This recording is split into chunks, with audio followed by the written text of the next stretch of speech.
Good morning everyone. कैसे हो सभी? कर यार क्लास स्टार्ट। गुड मॉर्निंग बच्चे। मैं कल जो मैंने आपको ग्रुप में क्वेश्चंस दिए थे वो सभी ने ड्रॉ कर लिए उनकी ये इम्पल्स बच्चे सभी ने ड्रॉ कर लिया था उनका। तो हम आज भी इवन एंड ऑड पार्ट की बात करेंगे, हम उसको कैसे कैलकुलेट करेंगे। तो जो लास्ट जो कल वाला जो क्वेश्चन था उसको हम कंटिन्यू करेंगे। तो कल कुछ लोगों के पास मेरे पास मैसेज आए थे कि कुछ को प्रॉब्लम हो रही है, तो एक बार हम देख लेंगे कि कैसे हम इवन पार्ट कैलकुलेट कर लेते, फिर ऑड पार्ट कैसे कैलकुलेट कर रहे हैं। तो एक बार रिवाइज कर लेते हैं और फिर इस पे क्वेश्चन पे हम प्रोसीड करें। तो हमने जब इवन एंड ऑड पार्ट का डिस्कशन करा था तो हम कैसे डिसाइड करेंगे कि ये हमारा इवन सिग्नल है या ऑड सिग्नल है। तो वो हम डिसाइड करने के लिए वो हम कैसे इसकी वेरीफाई करेंगे। तो एक हम सिग्नल लेंगे एक्स टी। तो एक्स टी आपका कोई भी आपका सिग्नल हो सकता है, या आपका साइन वेव हो सकता है, या फिर कोसाइन वेव हो सकता है, या फिर एक आपका कोई इक्वेशन हो सकती है जैसे y equal to m x plus. तो इस तरह से तो हम एक सिग्नल ड्रॉ कर लेंगे एक्स टी। तो एक्स टी जो हमें सिग्नल दिया होगा तो उसमें टाइम को रिप्लेस करेंगे किससे? माइनस टी से। अगर हमारा वो सिग्नल, अगर हम उसमें टी को माइनस टी से रिप्लेस करने के बाद भी वो किसके इक्वल आए? हमारा एक्स टी के ही इक्वल आए, जो हमारा ओरिजिनल सिग्नल था उसी के इक्वल आए, तो उसको बोलेंगे हम इवन सिग्नल। मतलब अगर उसमें हम चेंज भी कर रहे हैं तो वही हमारा आउटपुट में जो सिग्नल आ रहा है हमें फिर से वही मिल रहा है। जैसे कि अगर एक एग्जाम्पल लूँ मैं, जैसे कि x t equal to t square है, तो अगर हमारा x t equal to t square है अगर टी को मैं अगर माइनस टी से भी रिप्लेस कर दूंगा तो माइनस का स्क्वायर करेंगे तो वो प्लस ही आएगा। तो हमारा जो x t equal to t square है वो कैसा सिग्नल हो गया हमारा, इवन सिग्नल। तो एक ऐसा सिग्नल अगर उसमें टाइम को हम रिवर्स भी कर दें, मतलब टाइम को रिप्लेस कर दें माइनस टी से, तो हमारा जो सिग्नल है वो हमारा सेम ही रहे, तो ऐसे सिग्नल को बोलेंगे हम इवन सिग्नल। इसके बाद हमारा दूसरा पार्ट था ऑड सिग्नल का। तो ऑड सिग्नल में क्या करते थे हम कि अगर हम टी को माइनस टी से रिप्लेस कर दें, माइनस टी से रिप्लेस करने के बाद हमारा जो आउटपुट है वो किस तरह से आए, वो आए x t equal to minus of x of minus t. पहले हम क्या करेंगे, एक्स टी लिखेंगे। एक्स टी इक्वल टू अगर आपको टी की पावर 3 दिया हुआ है, अगर उसमें टी को हम माइनस टी से रिप्लेस कर दें, एक्स ऑफ माइनस टी लिख लें, तो उसमें हमारा कितना आ जाएगा, माइनस ऑफ टी की पावर 3 आ जाएगा। बट अगर इसमें माइनस 1 की मल्टीप्लाई कर दें तो ये हमारा फिर से वही आ जाएगा जो हमारा ओरिजिनल सिग्नल था। तो इसलिए इसको बोल रहे हैं हम ऑड सिग्नल। ऑड सिग्नल का मतलब ये है कि जैसे हमारे इवन और ऑड नंबर होते हैं ना, उसी तरह से मतलब अगर हम उसमें उसका स्क्वायर करने के बाद भी हमारा जो वैल्यू है वो सेम ही रहे, मतलब टी को अगर माइनस टी से रिप्लेस कर दें तो हमारा जो ओरिजिनल सिग्नल है वो सेम ही रहे, तो उसको बोलेंगे हम इवन सिग्नल। अगर उसमें अगर हम टी को माइनस टी से रिप्लेस करने के बाद उसका जो आउटपुट है वो किस तरह से आए, minus of x of minus T आए, और वो ओरिजिनल सिग्नल के इक्वल आए, तो उसको बोलेंगे हम ऑड सिग्नल। तो ये हमने देखा था। फिर इसके बाद हमने देखा था कि हम इवन एंड ऑड पार्ट हमें कैसे कैलकुलेट करना है एक सिग्नल का। तो अगर आपको एक सिग्नल एक्स टी दिया हुआ है और उससे आपको क्वेश्चन में दे कि आपको इसका even part and odd part calculate करना है, तो उसको हम कैसे करेंगे। तो इवन एंड ऑड पार्ट को कैलकुलेट करने के लिए उसमें क्या करेंगे, सबसे पहले हम एक्स टी जो ओरिजिनल सिग्नल था वो लिखेंगे। फिर उसके बाद टी को रिप्लेस करेंगे माइनस टी से। जब टी को माइनस टी से रिप्लेस कर देंगे, जो आउटपुट आएगा वो आउटपुट को ऐड करेंगे ओरिजिनल सिग्नल से जो हमारा एक्स टी था, तो इसको 2 से डिवाइड करेंगे। तो इस तरह से हमारा जो है इवन पार्ट हमारा कैलकुलेट हो जाएगा। अभी हम क्वेश्चन की हेल्प से देखेंगे कि इसको हम कैसे कैलकुलेट कर रहे हैं। सिमिलरली ऑड पार्ट में क्या करेंगे, ऑड पार्ट को कैलकुलेट करने के लिए पहले हम ओरिजिनल फंक्शन या सिग्नल लेंगे एक्स टी, फिर उसमें टी को माइनस टी से रिप्लेस करेंगे। टी को माइनस टी से रिप्लेस करने के बाद जो रिजल्ट आएगा उसमें -1 की मल्टीप्लाई करेंगे। -1 की मल्टीप्लाई करने के बाद जो आउटपुट आएगा उसको हम ओरिजिनल सिग्नल के साथ ऐड करेंगे। तो ये हो जाएगा x T minus of x of minus T divide by 2। या फिर हम इसको इस तरह से बोल सकते हैं कि हमने पहले एक्स टी कैलकुलेट करा, फिर उसमें टी को माइनस टी से रिप्लेस करा, जो आउटपुट आया उसको पहले वाले जो हमारा जो ओरिजिनल सिग्नल था उससे माइनस कर दिया और उसके बाद 2 से डिवाइड कर दिया। तो बात ये क्या था, उसको मल्टीप्लाई बाई -1 बोल दो या फिर इसको सब्सट्रैक्शन बोल दो, तो दोनों का मीनिंग सेम ही है। तो इसके बाद हमने जो है लास्ट में इस क्वेश्चन को हम कर रहे थे। तो ये हमारा क्वेश्चन गिवन था, वी एन की वैल्यू इसमें गिवन थी 1, तब जब हमारी एन की वैल्यू 1 है। Similarly n equal to -1 time पे इसकी वैल्यू कितनी है, -1 है, और बाकी जगह जो इसकी वैल्यू है वो कितनी है, 0 है। तो इसको सॉल्व करने के लिए मैंने आपको बताया था कि इससे पहले हम एक इम्पल्स जो है उसको कैसे हम बेसिकली डिफाइन करते हैं। तो इम्पल्स को डिफाइन करने के लिए मैंने आपको कल शेयर भी करा था ग्रुप में कि इम्पल्स को हम रिप्रेजेंट करते हैं डेल्टा एन से। तो डेल्टा एन मतलब जो ब्रैकेट में जो वैल्यू होती है उसको 0 के इक्वल रखते हैं, और उस वैल्यू पे इम्पल्स की वैल्यू कितनी होती है, 1 होती है। अगर यहाँ पे जैसे अगर हम बात करें, अगर डेल्टा एन है तो डेल्टा एन में ब्रैकेट में क्या है, एन, तो एन इक्वल टू 0 रखेंगे तो उसकी वैल्यू कितने पाएगी, एन इक्वल टू 0 पे 1 आएगी। अगर एन की जगह -1 होता, मतलब सॉरी एन -1 होता एन की जगह, तो एन -1 को 0 के इक्वल रखते और वहां से एन की वैल्यू हम फाइंड आउट करते। तो वहां से एन की वैल्यू कितनी आती है, 1, और उस एन इक्वल टू 1 टाइम पे इसकी वैल्यू 1 होगी, तो इसलिए इसको बोल रहे हैं डेल्टा एन -1। तो सेम वही प्रोसेस मतलब उसका यूज करते हुए हमने क्या करा, ये जो हमारी इम्पल्स जो दी हुई है, जो हमें ये वैल्यू दी हुई है n equal to 1 n equal to -1, इसको हमने इम्पल्स की फॉर्म में रिप्रेजेंट कर लिया। तो किस तरह से करा अभी हम देख रहे हैं। तो जैसे हमारा यहाँ पे गिवन है n इक्वल टू 1 पे सिंपल एक xy प्लेन लिया, x प्लेन पे हमने टाइम जो है वो ड्रॉ कर दिया, दैट इज n, और y प्लेन पे जो हमारा फंक्शन है वो vn। तो n इक्वल टू 1 पे इसकी वैल्यू कितनी है, 1, तो +1 है इसलिए पॉजिटिव साइड में ऊपर की साइड में इसकी वैल्यू कितनी होगी, 1, और इसको इस एरो से हमने डिनोट कर दिया। सिमिलरली हमारे दूसरा पार्ट है n इक्वल टू -1, तो n इक्वल टू -1 पे इसकी वैल्यू कितनी है, -1 है, तो इसको -1 जब हम x एक्सिस पे किस तरह डिनोट करते हैं, लेफ्ट साइड में, तो लेफ्ट साइड में इसलिए मैंने n को नेगेटिव डिनोट करा है, जिसकी वैल्यू n इक्वल टू -1 पे कितनी है, -1 है। अगर ये +1 होती तो ये एरो जो है ऊपर की साइड में होता, अगर ये क्योंकि ये -1 है तो इसलिए इसको हम डिनोट कर रहे हैं बॉटम साइड में, तो इसलिए हमने बॉटम साइड में इसको रिप्रेजेंट कर लिया।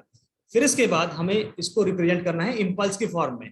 तो इम्पल्स का हमने कल भी देखा था, इम्पल्स को हम रिप्रेजेंट करते हैं डेल्टा एन से। तो डेल्टा एन की जो वैल्यू होती है वो 1 होती है किस पे, एन इक्वल टू 0 पे। तो डेल्टा के ब्रैकेट में क्या वैल्यू है एन, तो एन को 0 के इक्वल रख रहे हैं, तो 0 डिनोट क्या कर रहा है वो टाइम, उस टाइम पे उसकी वैल्यू क्या है 1। तो सिमिलरली यहाँ पे जो टाइम है वो कितने पे है, एन इक्वल टू 1 पे इसकी वैल्यू 1 है। तो एन इक्वल टू 1 कैसे लिखेंगे हम इक्वेशन की फॉर्म में, एन इक्वल टू 1 है तो एन 1 को लेफ्ट साइड में ले जाएंगे, तो ये हो जाएगा हमारा n माइनस 1 इक्वल टू 0। तो इस तरह से हम लिख सकते हैं इसको डेल्टा n माइनस 1। तो इसका मतलब ये हुआ n minus 1 equal to 0, n equal to 1, मतलब टाइम ड्यूरेशन 1 पे इसकी वैल्यू कितनी है 1, तो n इक्वल टू 1 पे इसकी वैल्यू होगी 1। सिमिलरली जो हमारा नेगेटिव साइड में है, नेगेटिव साइड पे कितना है हमारा टाइम कितना है n इक्वल टू माइनस 1, तो इसको अगर इम्पल्स की फॉर्म में हम डिनोट करेंगे तो n इक्वल टू माइनस 1 है, तो माइनस 1 को लेफ्ट साइड में ले जाएंगे, तो ये बन जाएगा हमारा n प्लस 1 इक्वल टू 0। तो डेल्टा n प्लस 1 को अगर हम लिखें तो इसकी वैल्यू 1 किस पे होगी, n इक्वल टू माइनस 1 पे, मतलब जो ब्रैकेट के अंदर जो भी वैल्यू होती है उसको हम 0 के इक्वेट करते हैं। जैसे कि इसमें n प्लस 1 है, n प्लस 1 को 0 के इक्वेट करेंगे तो इसका टाइम कितना आ जाएगा n इक्वल टू माइनस 1, तो n equal to minus 1 time पे इसकी वैल्यू कितनी है माइनस 1, तो इसलिए इसकी जो कोफिशिएंट है वो कितना है माइनस, तो माइनस लिख लो या फिर माइनस 1 लिख लो, क्योंकि 1 की मल्टीप्लाई करते हैं तो वो 1 ही रहता है। तो इसलिए हमने इसको इस तरह से रिप्रेजेंट कर लिया Vn को इन टर्म्स ऑफ इम्पल्स। यार यहाँ तक किसी को कोई क्वेरी है, यार इसको रिप्रेजेंट करने में इम्पल्स को किसी को कोई प्रॉब्लम है तो बताओ मुझे, अदरवाइज हम आगे चलते हैं। अगर कोई प्रॉब्लम है तो मैं दोबारा से रिपीट कर दूंगा। समझ में आ रहा है किसी को, सभी को? ये delta n minus 1 minus of delta n plus 1 हमने कैसे लिखा है, या सभी को समझ में आ रहा है ये? आगे चले फिर इसके बाद ये तो हमारा सिंपल सिग्नल था, जो हमारा सिग्नल दिया है n इक्वल टू 1 पे value 1, n equal to minus 1 पे 1, sorry n equal to minus 1 पे माइनस 1 और बाकी जगह 0। अब इसका हमें क्या ड्रॉ करना है, v ऑफ माइनस n, तभी तो हम इसका इवन पार्ट और ऑड पार्ट वो कैलकुलेट कर सकते हैं। क्योंकि इवन पार्ट कैलकुलेट करने के लिए हम क्या करेंगे, जो हमारा सिग्नल दिया है उसको लिख लिया xt, फिर plus x of minus T, मतलब x ऑफ माइनस टी तो दोनों में कॉमन है, चाहे इवन पार्ट कैलकुलेट कर लो चाहे ऑड पार्ट कैलकुलेट कर लो। तो किस तरह से इसको डिनोट करेंगे, तो पहले हमने प्लस वाला पार्ट लिख लिया, फिर इसको नेगेटिव वाला जो पार्ट है वो देखते हैं। ये हमारा Vn है, जो अभी हमने देखा है कैसे उसको हम रिप्रेजेंट कर रहे थे, n इक्वल टू 1 पे इसकी वैल्यू 1 थी, n इक्वल टू माइनस 1 पे इसकी वैल्यू कितनी है माइनस 1, और बाकी जगह इसकी वैल्यू कितनी है 0। तो फिर इसके बाद हमें ड्रॉ करना था basically v of minus 1, v of minus n, जैसे हमने x ऑफ t दिया था और x ऑफ t को रिप्लेस करना था x ऑफ माइनस t से। तो जहां जहां प्लस n है उसको किससे रिप्लेस कर देंगे, माइनस n से। तो माइनस n से रिप्लेस करेंगे तो जो प्लस वाला पार्ट था वो कहां पहुंच जाएगा, माइनस में, और जो माइनस वाला पार्ट था वो प्लस में पहुंच जाएगा। अगर इसको मैं यहाँ पे जो n है वो n की वैल्यू कितनी है 1, तो n को मैं रिप्लेस करूंगा माइनस n से, तो प्लस वाला पार्ट किसमें पहुंच जाएगा, माइनस में ऑटोमेटिकली पहुंच जाएगा। जैसे कि हमारा सिंपल मैं लिखूं x t equal to t, अगर t को माइनस से रिप्लेस कर दूं तो ये कितना बन जाएगा माइनस टी बन जाएगा। सिमिलरली यहाँ पे भी क्या हुआ, तो अब इस दोनों को कंपेयर करें तो ये था हमारा Vn equal to delta n minus 1 minus of delta n plus 1। तो इस इक्वेशन में हम क्या कर रहे हैं, n को सिंपल रिप्लेस कर रहे हैं माइनस n से, तो हर जगह जहां पे n की वैल्यू प्लस थी उसको माइनस n से रिप्लेस कर रहे हैं, तो ये बन जाएगा हमारा v ऑफ माइनस n। और इसको मैं थोड़ा सा साइज रिड्यूस कर लेता हूँ, अब आपको दिख रहा होगा। ये हमारी जो पहली वाली क्वेश्चन थी वो थी Vn equal to delta n minus 1 minus of delta n plus 1। तो यहाँ पे जहां जहां n है उसको हम रिप्लेस कर रहे हैं माइनस n से। तो इसको माइनस n से रिप्लेस क्यों कर रहे हैं, क्योंकि हमें इवन एंड ऑड पार्ट हमें कैलकुलेट करना है। इवन एंड ऑड पार्ट हमें कैलकुलेट करने के लिए क्या चाहिए होता है कि डेल्टा, जैसे हम बेसिकली कैलकुलेट कर रहे हैं x ऑफ t का इवन पार्ट, तो x ऑफ et का इवन पार्ट कैलकुलेट करने के लिए xt plus x of minus t, जो उनको ऐड करने के बाद जो आउटपुट आएगा उसको उसे डिवाइड करेंगे।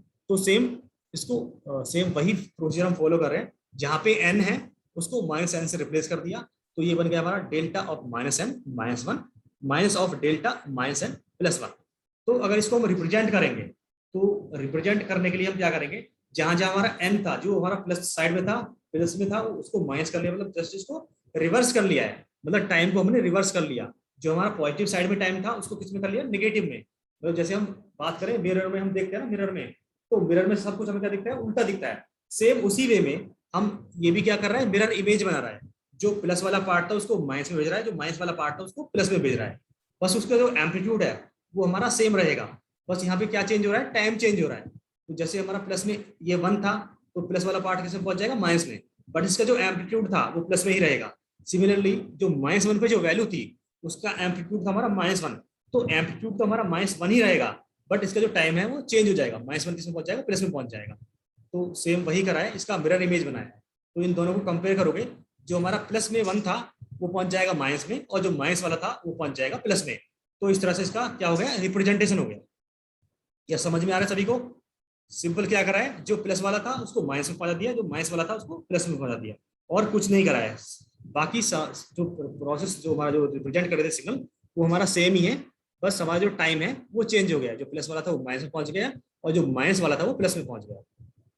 फिर इसके बाद हम क्या करेंगे, जब हमने ये ड्रॉ कर लिया, वी एन ड्रॉ कर लिया, v of minus n draw कर लिया, तो इसमें फर्दर थ्योरी भी लिखी हुई है कि इसको बेसिकली जनरेट कैसे करेंगे हम। Simply replacing n by minus n is called the time reversal और फोल्डिंग। तो ये अभी ऑपरेशन है जो मैंने अभी आपको नहीं बताए हैं, तो अभी इसको भी बताऊंगा कैसे कैसे ऑपरेशन होते हैं, time reversal, time scaling, time shifting, तो ये सब अभी आ गए हैं। तो फॉर द टाइमिंग इस ये ऑपरेशन कौन सा होगा हमारा, टाइम रिवर्सल, इसको याद रखो, टाइम रिवर्सल रख लो, अदरवाइज हम अभी आगे डिस्कस भी करेंगे।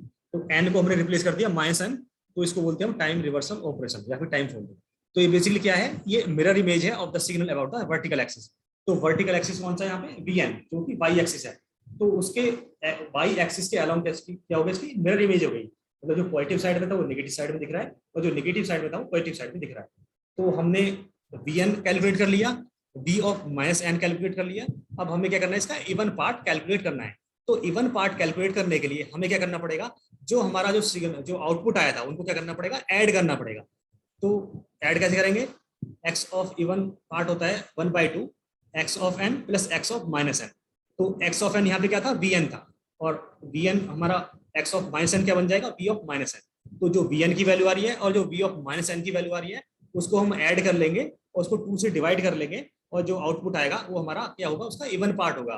तो वी ऑफ एन हमारा क्या आया था, यहाँ से वी ऑफ एन आया था हमारा delta of n minus 1 minus of delta n plus 1। इसको हमने ऐसे लिख दिया, delta of n minus 1 minus of delta n plus 1 plus v of minus n की वैल्यू हमारी क्या आई थी, v of n minus n की वैल्यू आई थी, जहाँ पे प्लस एन था उसको एन को माइनस एन से जस्ट रिप्लेस कर दिया, बाकी सारा सेम ही है।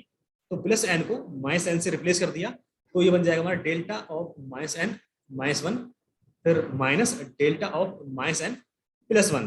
तो इसको अगर हम ऐड करेंगे तो यहाँ पे हम देखेंगे जो हमारा डेल्टा एन माइनस 1 पे जो हमारी जो इम्पल्स आ रही थी, अब आते हैं हम जो इसका हमने स्पेक्ट्रम ड्रॉ करा है, इसको मैं थोड़ा सा रिड्यूस कर लेता हूँ साइज। तो यहाँ पे अगर हम देखें कि जो हमारी n इक्वल टू 1 पे जो वैल्यू है वी एन की, वो कितनी है, +1 है। सिमिलरली n इक्वल टू जो हमने ड्रॉ करा था माइनस एन वाला पार्ट, उसकी 1 पे वैल्यू कितनी है, -1। तो -1 का जो एम्पलीट्यूड अगर +1 से ऐड होगा तो प्लस और माइनस कितना हो जाएगा, 0 हो जाएगा। तो इसलिए इसका जो एडिशन करेंगे तो ये पार्ट 0 हो जाएगा n इक्वल टू 1 पे। सिमिलरली n इक्वल टू -1 पे, और जो इसका जो मिरर इमेज हमने कैलकुलेट करा था v ऑफ माइनस एन, दोनों पे एक पे वैल्यू हमारी -1 है और दूसरे साइड पे वैल्यू कितनी है, +1 है। अगर इन दोनों को भी ऐड करेंगे तो इसका जो सम आएगा वो भी हमारा क्या हो जाएगा, 0 हो जाएगा। तो इसलिए जो हमारा जो आउटपुट आएगा वो क्या हो जाएगा, 0 हो जाएगा, क्योंकि जो n इक्वल टू 1 पे एक हमें मिला था +1 और एक मिला था -1। Similarly n equal to minus पे क्या मिला था, एक पे मिला था प्लस में, एक मिला था माइनस में। तो इस तरह से ये दोनों कैंसिल आउट हो जाएंगे और जो हमारा जो आउटपुट है वो क्या हो जाएगा, 0 हो जाएगा। फिर इसके बाद हम क्या करेंगे कि हमने इवन पार्ट तो कैलकुलेट कर लिया है, अब हमें कैलकुलेट करना है ऑड पार्ट। तो ऑड पार्ट कैलकुलेट करने के लिए इनके बीच में क्या आ जाएगा, बस प्लस की जगह माइनस का साइन आ जाएगा यहाँ पे, बाकी सारा सेम रहेगा। तो यहाँ पे हमने लिखा है ना x even equal to 1/2 x of n plus x of minus n. तो यहाँ पे बेसिकली प्लस की जगह माइनस आ जाएगा, बाकी सारा सेम रहेगा। तो यहाँ पे -1 हमें लिखना है, तो -1 का क्या बोल सकते हैं हम, और या तो उसको माइनस कर ले या फिर उसको हम -1 से इसकी मल्टीप्लाई कर लें और इनको फिर ऐड कर लें। यहाँ पे सिंपल क्या करा है, यहाँ पे -1 की मल्टीप्लाई कर ली सारे में, जो प्लस वाला पार्ट था वो कितना पहुंच जाएगा माइनस में, और जो माइनस वाला पार्ट था वो कितना पहुंच जाएगा प्लस में। तो ये इसका बन जाएगा x of odd part equal to 1/2 x of n minus of x of minus n. तो ये होता है ऑड पार्ट कैलकुलेट करने का फॉर्मूला। तो इसमें वीएन को सॉरी एक्स एन को रिप्लेस कर दिया वीएन से, और एक्स ऑफ माइनस एन को रिप्लेस कर दिया वी ऑफ माइनस एन से।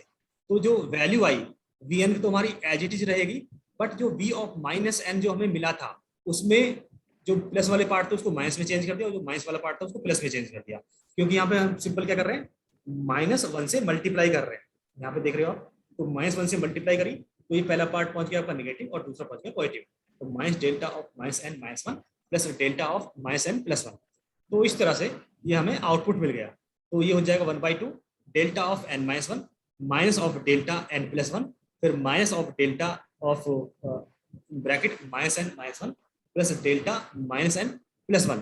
तो यहाँ से क्या होगा, तो लास्ट टाइम में जो हमारा जो कैंसिल आउट हो रहा था, जो एम्पलीट्यूड हमारा एक पॉजिटिव में था एक नेगेटिव में था, जो नेगेटिव वाला है वो पॉजिटिव में पहुंच जाएगा, जो पॉजिटिव वाला है वो नेगेटिव में पहुंच जाएगा। क्यों पहुंच जाएगा, क्योंकि हम यहाँ पे माइनस की मल्टीप्लाई कर रहे हैं।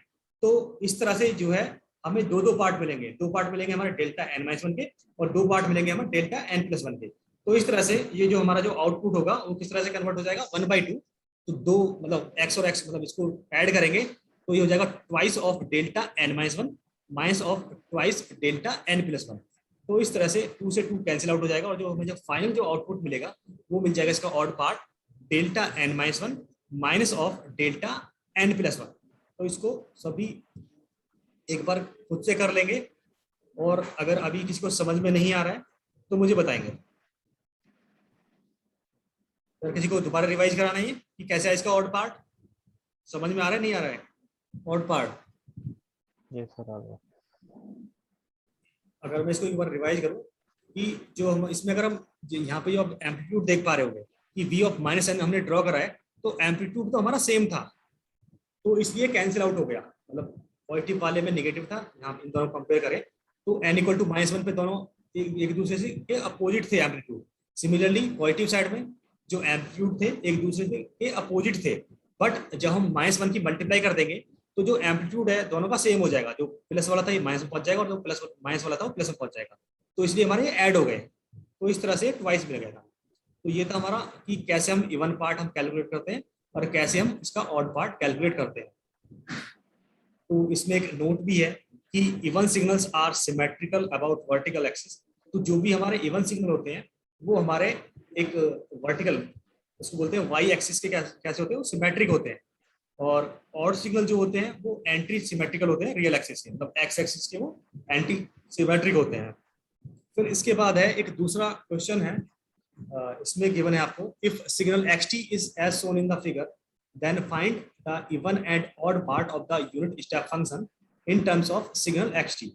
तो ये आपको एक सिग्नल गिवन है, तो इसको सभी एक बार ट्राई करेंगे कि इसका हमें इवन पार्ट कैलकुलेट करना है, इसका ऑड पार्ट कैलकुलेट करना है। तो इसमें हमें यूनिट स्टेप सिग्नल की रिक्वायरमेंट होगी।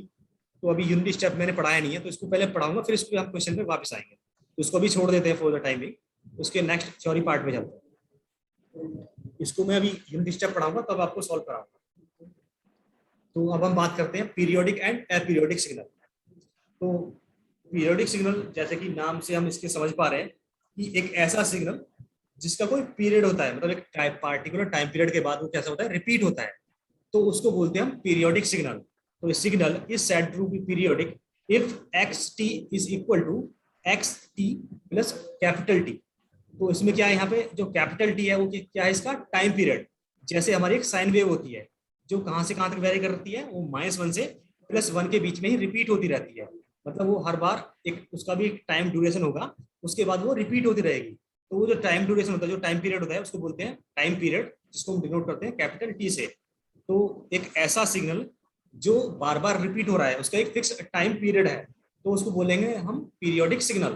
तो इसको हम डिनोट करते हैं xt = x bracket t plus capital T, और यहाँ पे कैपिटल टी आपका टाइम पीरियड है, और ये कहाँ से कहाँ तक वेरी कर रहा है हमारा सिग्नल, -∞ से +∞ तक वेरी कर रहा है। ये किसके केस में है, जब हमारा ये कंटिन्यूस टाइम सिग्नल है।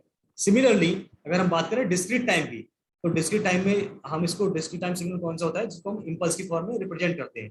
यहाँ पे टाइम को हम रिप्रेजेंट कर रहे हैं स्मॉल n से, तो x of n is equal to x of n plus n। तो यहाँ पे जो पीरियड है उसको हम डिनोट कर रहे हैं कैपिटल N से, और स्मॉल n यहाँ पे क्या है, टाइम है।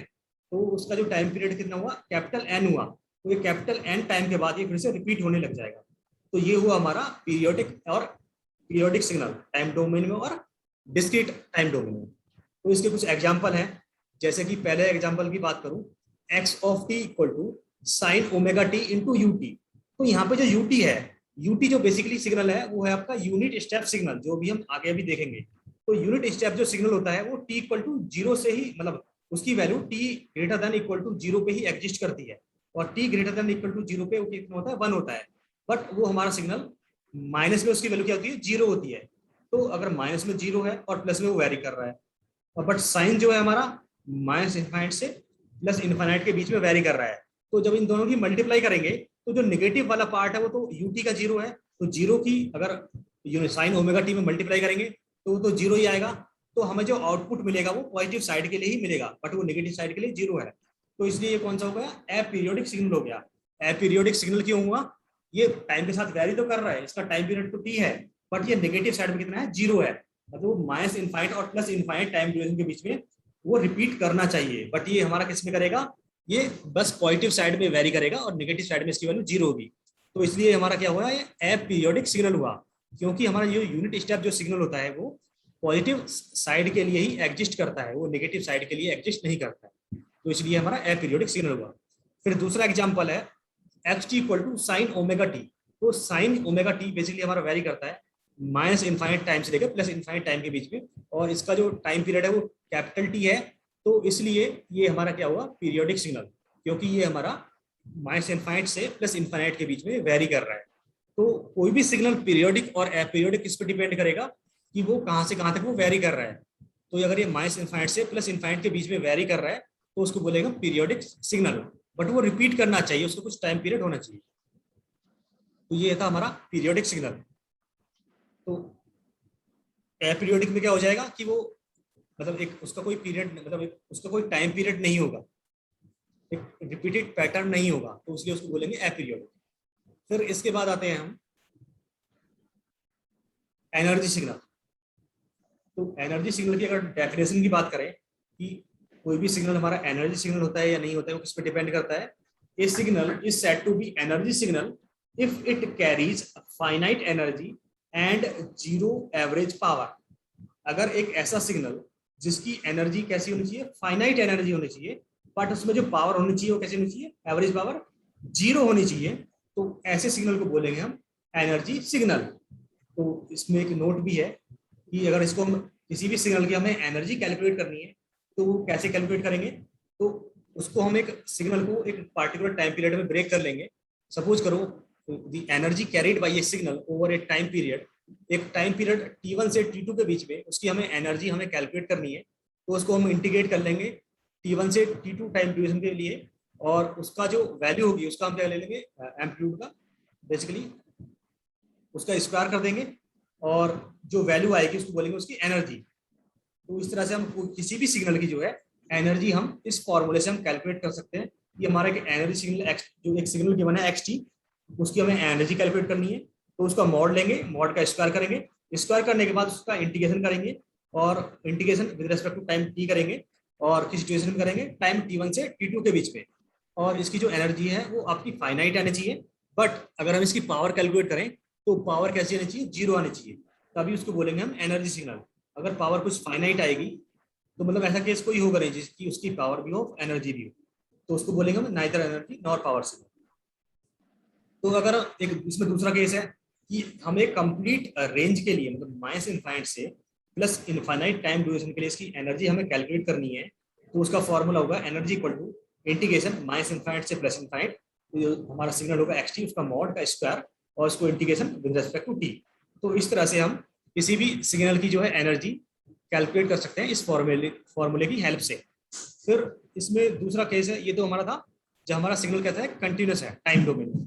अगर दूसरा सिग्नल लगा है हमारा डिस्क्रीट टाइम सिग्नल, तो डिस्क्रीट टाइम में कैसा होता है कि वो इम्पल्स की फॉर्म में हमको गिवन होता है। तो अगर हमारा सिग्नल इम्पल्स की फॉर्म में गिवन है, वो डिस्क्रीट टाइम में हमको गिवन है, तो उसकी अगर हमें एनर्जी कैलकुलेट करनी है तो वो कैसे कैलकुलेट करते हैं, यहाँ पे जो टाइम है वो किससे रिप्लेस हो जाएगा, एन से। तो यहाँ पे इसका फॉर्मूला होगा energy equal to summation n equal to n1 से लेकर n2 तक, इसका मॉड स्क्वायर जो हमारा सिग्नल होगा, और इसकी जो वैल्यू आएगी इसका समीशन जब हम कैलकुलेट करेंगे तो उसकी होगी एनर्जी।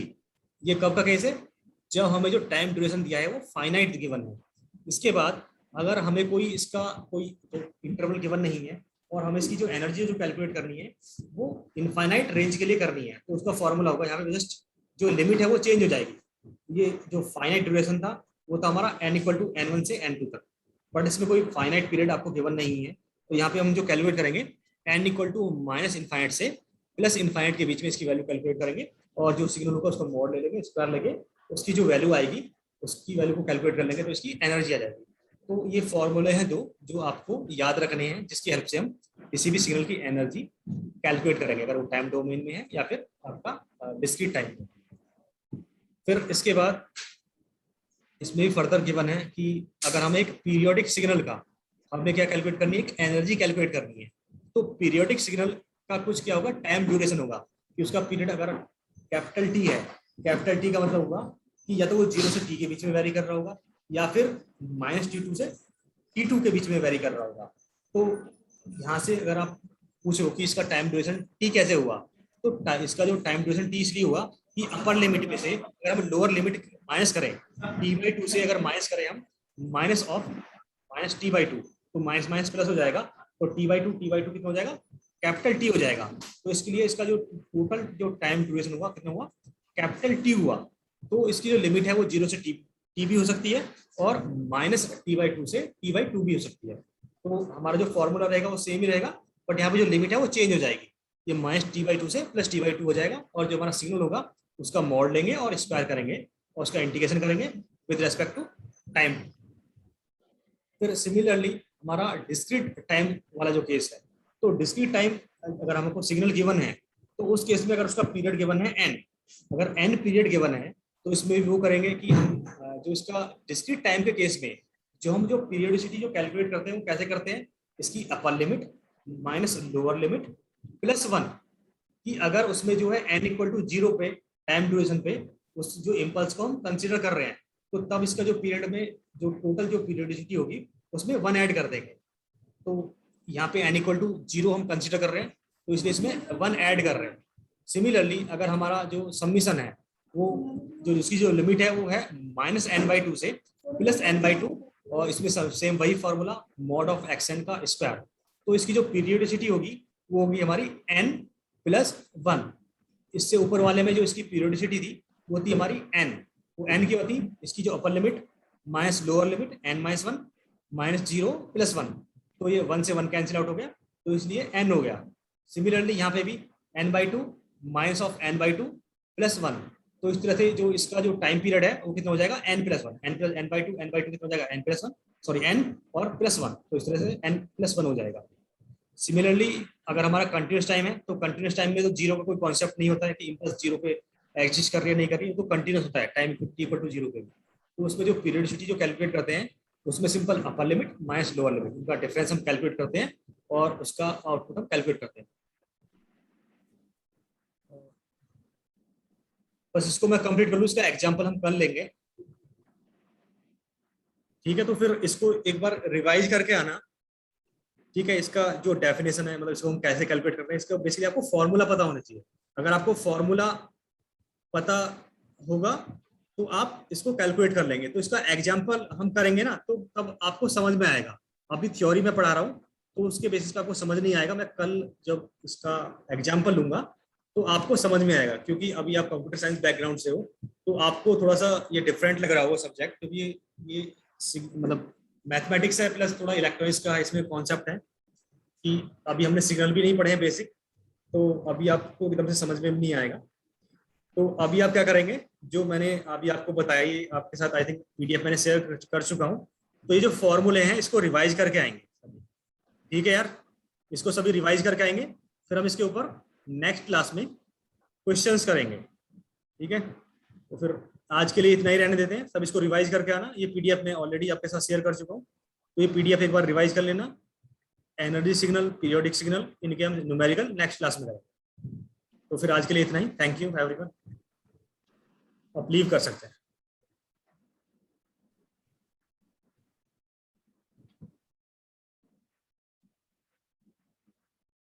अगर किसी को कोई क्वेरी है तो पूछ सकते हैं, अदरवाइज आप लीव कर सकते हैं।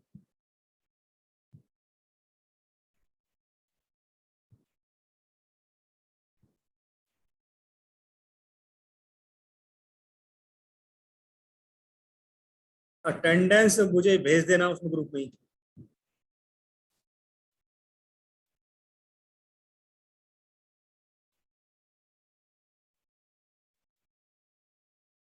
तो थैंक यू एवरीवन।